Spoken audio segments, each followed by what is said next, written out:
Providence Journal now. It's a Ruby Tuesday. Oh, I've never heard that one before. It's actually Tuesday.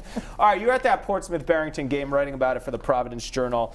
You said it was one of the best games you've seen this year. It wasn't just the quality of play, it was how the game kind of just everything laid out. The stands were packed, the crowds on both sides were loud.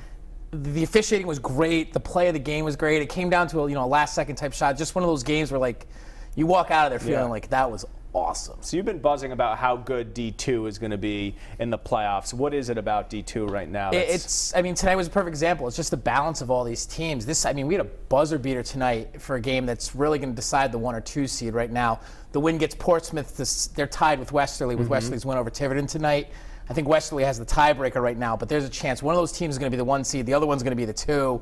And they could be the final, but you got teams like Shea, still the 5 seed, who everyone's going to want to avoid. We got Barrington and Cranston West at 3 and 4, and you keep going down the list. Yeah.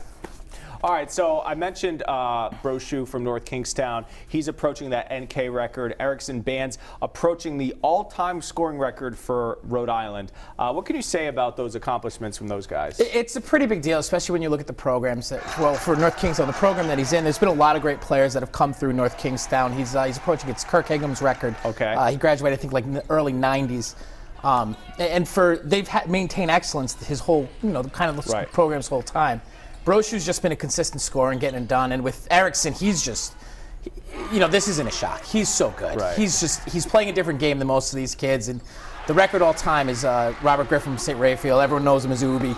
He's one of the best players who's ever played. And for Bands to get it would be a huge deal for the school, for him. And it's just nice to see these records get passed on. When you see Band score 40, 45, is this in the flow of the game, or is he jacking shots? Because it seems like it's sort of within the offense.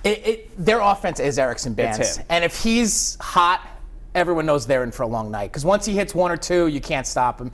And with his speed at guard, there aren't a lot of guys who can actually play him man. If you start putting 2 guys on him, that's when he starts passing. And there isn't a better passer in the state than Erickson. 20 seconds. Last week of the regular season. What are you looking to see in the next week?